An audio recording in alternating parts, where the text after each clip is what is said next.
How's everyone doing today? My name is Luke Carriere from Witbe. Witbe is a quality of experience company, and we're here today to talk to you about best practices in quality of experience, particularly going from data to wisdom and making wise decisions to improve your service for your viewers.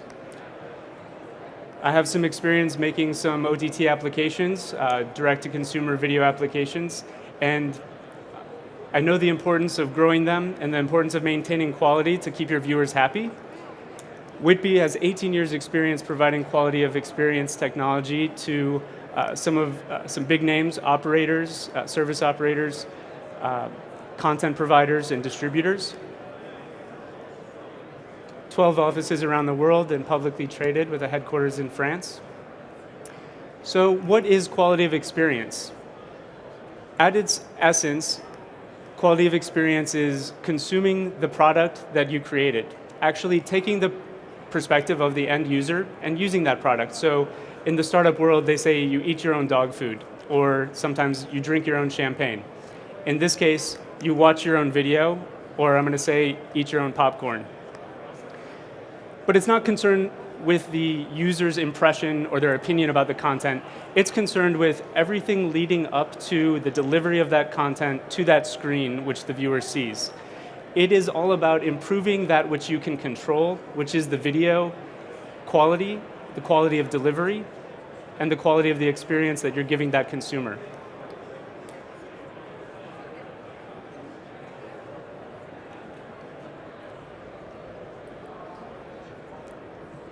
So, a little bit of background. The traditional broadcast industry has been broadcasting video pretty much one direction, through infrastructure that they own, set-top boxes, networks. And in order to make sure that viewers were happy, all they had to do was make sure that the infrastructure was working, at least 99% of the time. And then they could assume, okay, probably the video is being delivered to my viewer adequately, and they're probably happy. The network was intelligent, and the end devices like your television were not so intelligent. Now let's look at how that's changing with the trend of OTT, which is clearly not going anywhere. It's growing more than ever, as you can see with acquisitions in the industry. In the OTT world, you have an unmanaged network, you have smart devices, and not such a smart network. So no video is being pushed to the user. If you turn on your phone, you're not going to see video blasted at you. You have to initiate a transaction from the edge to the core, and you're dependent on a lot of these elements working to make sure that your video is delivered. Sometimes it's third-party applications, integrations. Sometimes, whoops, a little bit too far there. Sometimes it's CDNs, which you don't control. A lot of it's outside of your control. And in fact, if you take the old approach and make sure that everything in the network is working properly, it can still be true that the video is not delivered well. And in fact, maybe some of the network is not working properly, and it can be true that the video is delivered perfectly fine to the viewer. That's the magic of the unmanaged network delivering video. But it requires a different monitoring approach in order to make sure that the quality of experience is there. That monitoring approach has a parallel in nature. It has a precedent in nature. Bats and dolphins rely on sonar technology. Visually, the video is not coming into them. They have to send out a signal, and it bounces off the object and comes back to them, and they take in that data in order to understand their environment. Witbe takes the same approach with our robots. Essentially, they're acting as referential users. And regardless of whether you use Witbe or not, we recommend you take this approach. Again, you eat your own popcorn, you watch your own video, and test for this. So you don't gather data for the objects on the left if you want to answer the question, what is the view of the subject on the right?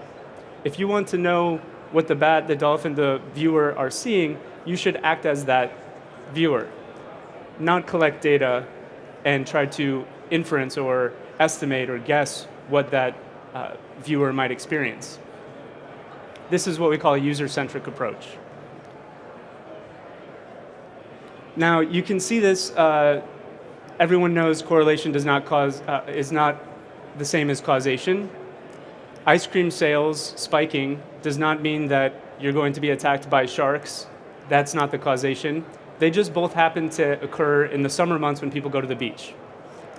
So it's all about asking the right question. The more data we collect about shark attacks, the better quality data we collect about shark attacks and ice cream sales, it's not going to help answer the question. Correlation is not going to help answer the question. You can see this in a parallel with software agent-based data collection. Yes, it's telling you about your user activity. Yes, it's telling you a lot of information about the network, but it's not necessarily telling you what the cause of any issues is. It's just a lot of data, and it can be overwhelming to sift through. Another exercise in asking the right question. Here is a true story from a book called How Not to Be Wrong, about a statistician who was approached by the military to help them armor planes in a better way so it could be safer. And they were presented with this data about bullet holes in the plane structure. And the statistician looked at that, and he didn't ask for more data. He didn't ask for better data. He just asked a different question. He asked, where's the missing data? Where are the bullet holes that should be evenly distributed throughout the wing?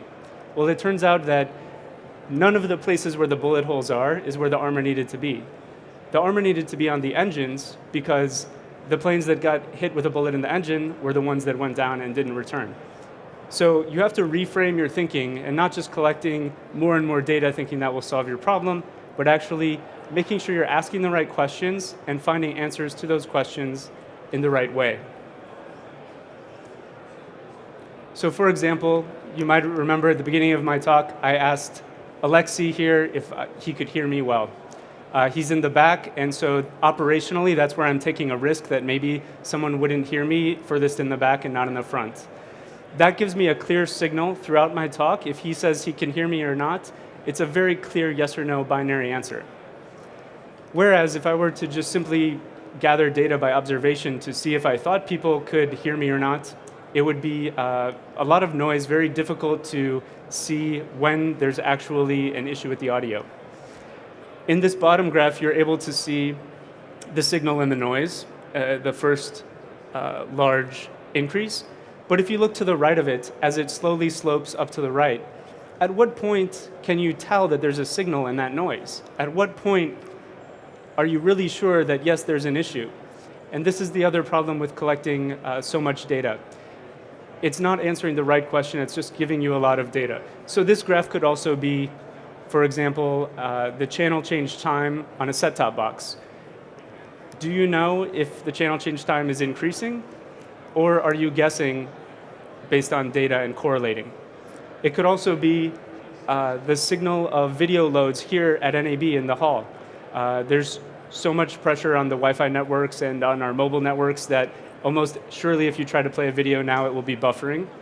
But maybe all the QoS data shows that everything in the network is working fine. It just didn't account for the fact that there would be so many users and such a strain on the network.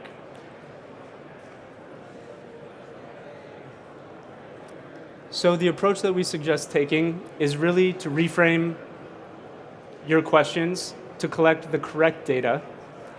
This is the data, information, knowledge, wisdom pyramid. And it shows that data in itself knows nothing. Data is not intelligent. Data is just measures. It's just figures and numbers. It's what we're measuring that's so important. And that's why Witbe and our monitoring robots, which actively monitor from the viewer experience, they collect information. They answer questions. Is my service working? Is the right video being shown? Is the quality good? Quality metrics of MOS score. So with that information, you can make wise decisions about how to improve your service, how to improve your video quality, how to retain users on your OTT channels, and how to build your OTT business. My name is Luke. I'm with Witbe, a quality of experience company. If there's any takeaways that I would suggest you have from this talk, it's to eat your own popcorn, even if it's manually, turn into your own OTT service and watch it and see that viewing experience. It's ask the right questions and not just to collect a lot of data. And it's to be user-centric and monitor from the edge to the core. Thank you very much. I'll be here to take any questions. And our booth, Witbe, is just right over at the front of CMIP by the Cisco booth. Thank you all very much.